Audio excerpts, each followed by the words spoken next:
নমস্কার, আপনারা দেখছেন নিউজ নাও। আমি রয়েছে সংযুক্তা। চোখ রাখবো এই মুহূর্তের সংবাদে। রাষ্ট্রীয় স্বয়ংসেবক সংঘে যোগ দিয়ে ভারতীয় জনতা পার্টিকে দেশের রাজনীতির শীর্ষে তুলে আনার অন্যতম কারিগর হলেন বিজেপির লৌহ পুরুষ লালকৃষ্ণ আডবাণী।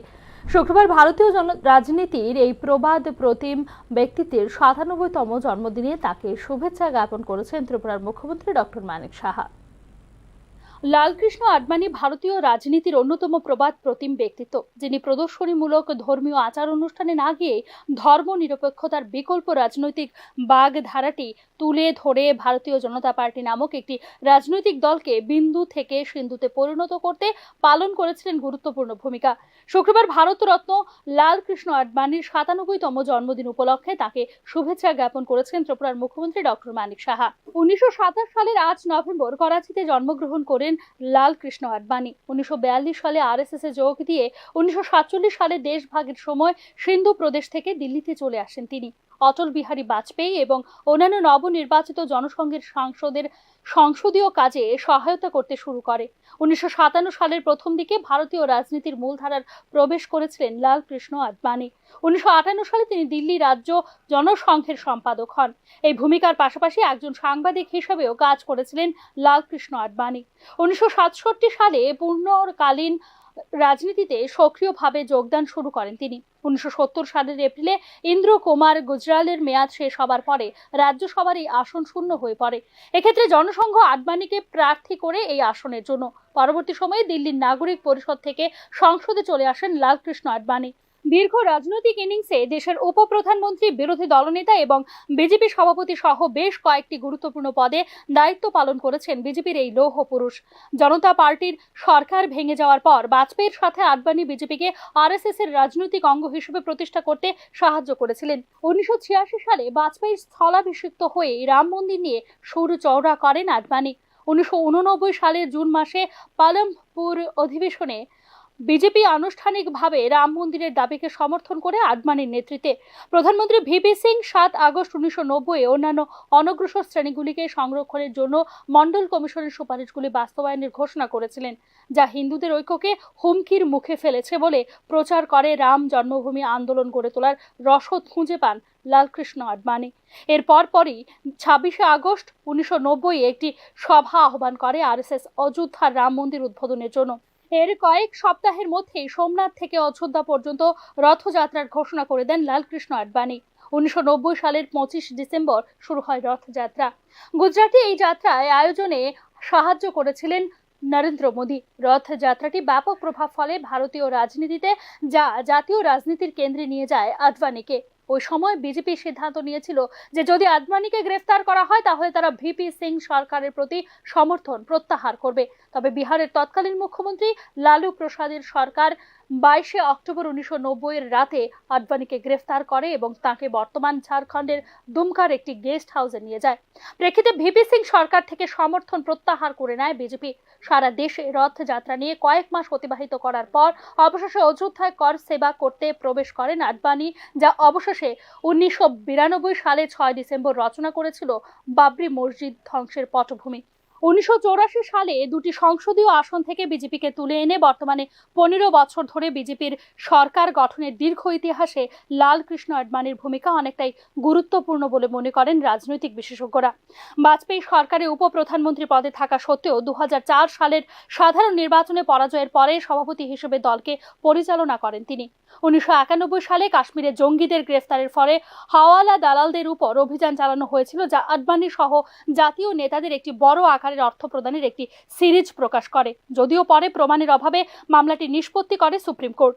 ২০০৫ সালে পাকিস্তান সফরের সময় মোহাম্মদ আলী জিন্নাহকে ধর্মনিরপেক্ষ নেতা হিসেবে ঘোষণা করে দল এবং সংঘ উভয়কে হতবাক করে দিয়েছিল পোর খাওয়া এই রাজনীতিবিদ। তবে ফিরে আসার পর বিজেপি সভাপতির পদ থেকে ইস্তফা দিতে বাধ্য হন তিনি। ২০১৪ সালে লোকসভা নির্বাচনের জন্য বিজেপির প্রচার কমিটির চেয়ারম্যান হিসেবে নরেন্দ্র মোদীকে অভিষিক্ত করার পর সমস্ত দলীয় পদ থেকে পদত্যাগ করেছিলেন লালকৃষ্ণ আডবাণী। ২০২৪ সালে ফেব্রুয়ারি মাসে লালকৃষ্ণ আডবাণীকে দেশের সর্বোচ্চ বেসামরিক ভারতরত্ন সম্মানে ভূষিত করে সরকার। ব্যুরো রিপোর্ট, নিউজ নাও।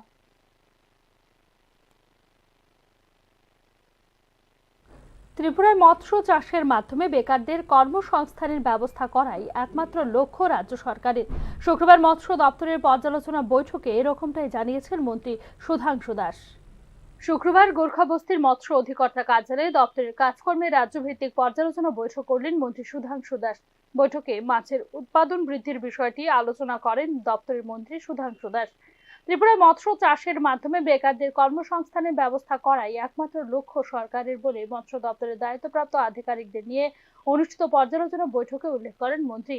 বৈঠকে প্রাণী সম্পদ বিকাশ দপ্তরের কাজগুলি কোন পর্যায়ে রয়েছে তা নিয়েও পর্যালোচনা করেছেন মন্ত্রী। প্রতিনিয়ত চেষ্টা করছে রাজ্যে যাতে মাছের চাহিদা যেটা রয়েছে তার জোগান আমরা দিতে পারি, যদিও অনেকটাই টাফ আমাদের জন্য এবং এই বছর আমাদের অনেকটাই কষ্ট পেতে হবে, কারণ প্রচুর মাছ এই বন্যার জলে ভেসে গেছে, যেটা আমাদের রাজ্যের অভূতপূর্ব ক্ষতি হয়েছে আমি মনে করি।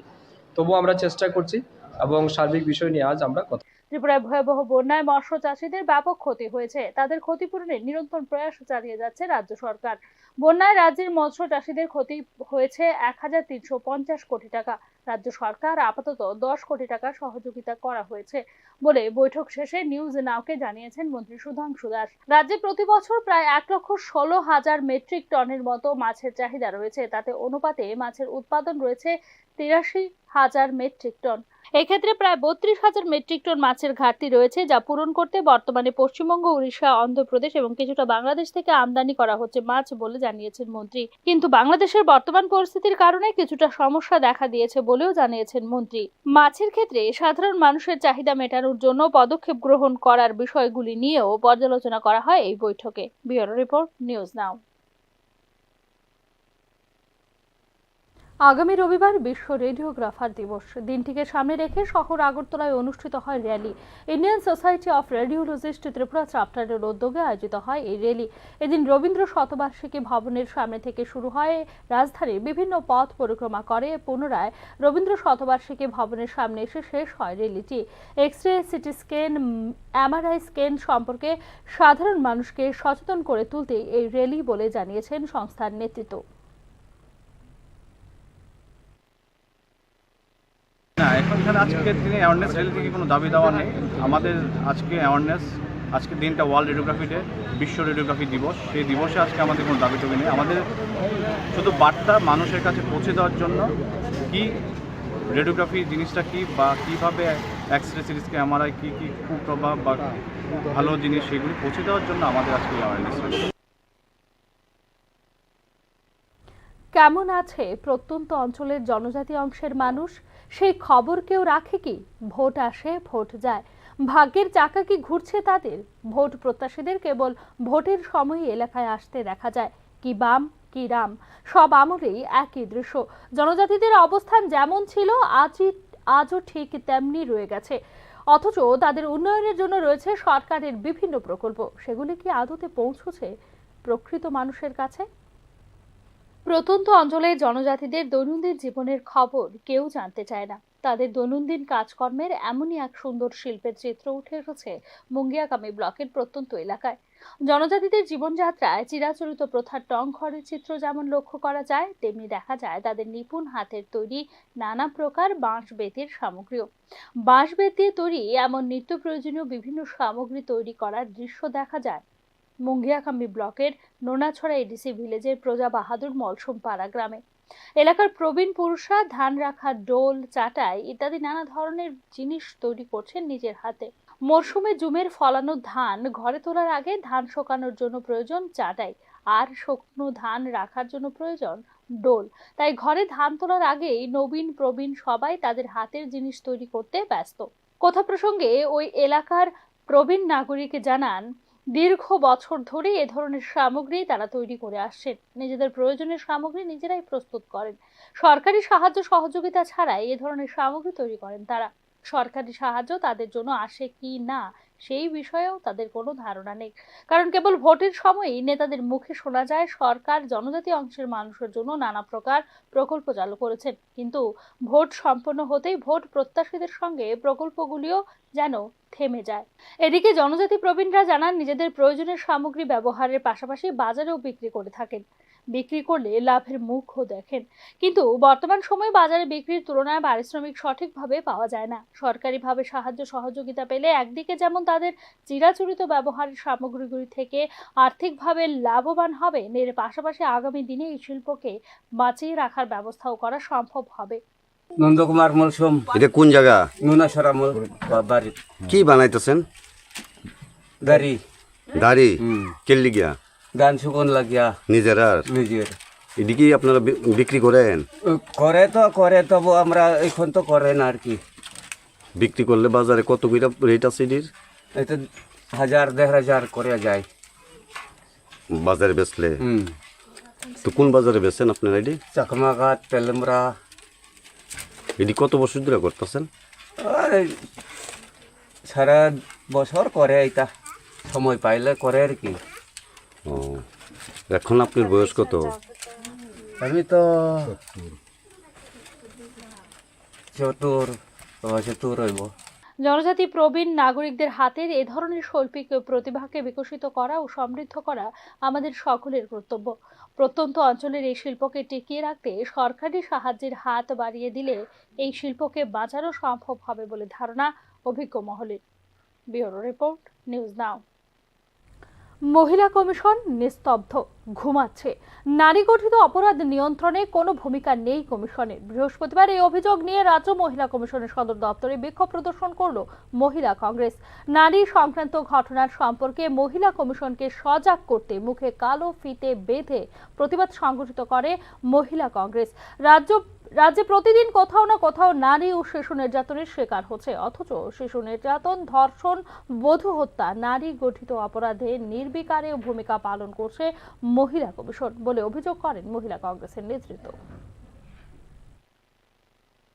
আমাদের কর্মসূচি হলো যে আপনারা জানেন যে আপনাদের মাধ্যমেই আমরা জানি যে বিভিন্ন জায়গায় মহিলারা নির্যাতিত হচ্ছে, ধর্ষণ হচ্ছে, ওদেরকে বিবস্ত্র করে ধর্ষণ করা হচ্ছে। তো আমরা আজকে এই প্রতিবাদে আমরা মহিলা কমিশনের সামনে একটা বিক্ষোভ করব, কারণ মহিলা কমিশন নিস্তব্ধ, ঘুমাচ্ছেন। উনি চতুর্দিকে যে রকম ঘটনা হচ্ছে, উনি কিছুই এই সম্বন্ধে কিছু বার্তা আমাদেরকে দিচ্ছেন না, মহিলাদের সুরক্ষাও দিতে পারছেন না। ওনাকে আমাদের জাগাতে হবে। আজকে আমরা জাগানোর জন্য মহিলা কংগ্রেস, আজকে আমরা সদর মহিলা কংগ্রেস সবাই আমরা আজকে রাস্তায় নেমেছি।